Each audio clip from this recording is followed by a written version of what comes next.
Excel 2016.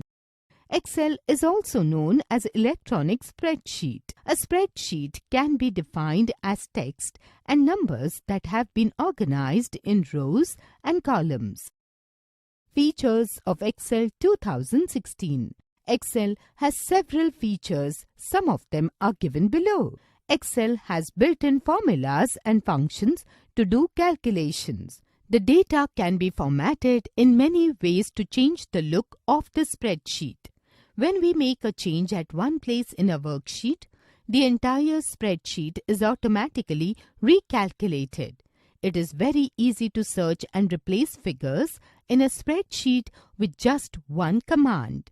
If some data is in series, it can be quickly filled in the row or column using autofill feature. You can easily format the data in charts and graphs with a click of a mouse.